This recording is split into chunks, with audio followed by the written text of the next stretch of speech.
जीहू अपनी बेटी से मिलने जा रहा होता है कि तभी उससे कोई कॉल करता है जो उस पर नजर रखे हुए है। जीहुन उससे कहता है कि वो उसे छोड़ेगा नहीं और वो सोल चला जाता है।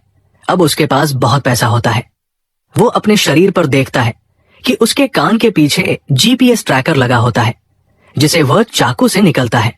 उधर जूहो नाम का एक खिलाड़ी, जिसे ये पता चलता है कि उस गेम को चलाने वालों में उसका भाई भी शामिल है, जिसे उसके भाई ने उसके कंधे पर गोली मारकर पानी में डाल दिया था।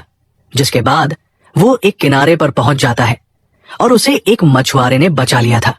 अब वो एक ट्रैफिक पुलिस में है। जूनहो का सीनियर उससे कहता है कि वो अब क्राइम पुलिस में लौट आए, लेकिन वो 3 साल के बाद भी वो उस जगह के बारे में बात करता है और उस गेम के बारे में सबको बताता है जिसका अभी तक कोई प्रूफ नहीं मिला था।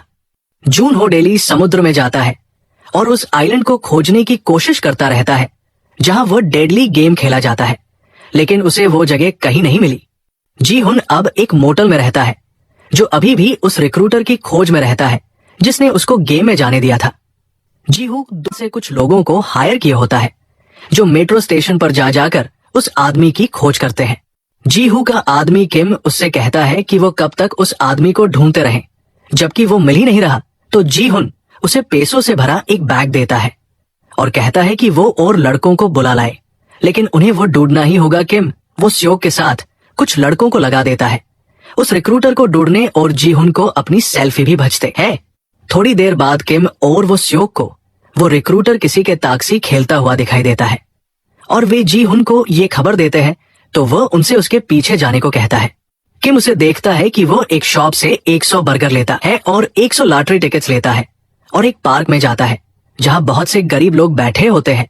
वो एक एक करके सबके पास जाता है और उन्हें एक हाथ में एक बर्गर और दूसरे में लॉटरी टिकट दिखता है और किसी एक को चूज करने को कहता है। ज्यादातर लोग लॉटरी टिकट लेते हैं लेकिन हार जाते हैं और ये सब किम और वो स्योक देख रहे होते हैं।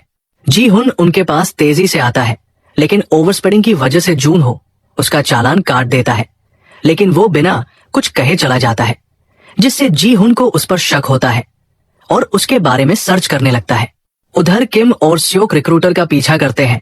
उसे अकेला पाकर वे सोचते हैं कि वे दोनों उसे पकड़ लेते हैं जिससे उन्हें पैसे मिल सके, लेकिन रिक्रूटर उल्टा उन दोनों को मारकर बेहोश कर देता है और उन दोनों को बांधकर उनके साथ स्टोन पेपर सीजर खेलता है और उस गेम में वह किम मारा जाता है।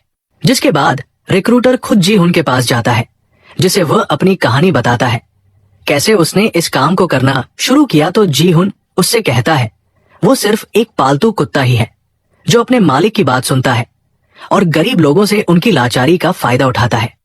रिक्रूटर उससे पूछता है एक गेम खेलने के लिए जिसमें गन में एक गोली डालकर बारी बारी से गोली चलाने को कहता है और वो कहता है उस गेम के मालिक का पता उसकी जेब में है और वे गेम स्टार्ट करते हैं, लेकिन उस गेम में वो खुद ही हार जाता है और मर जाता है।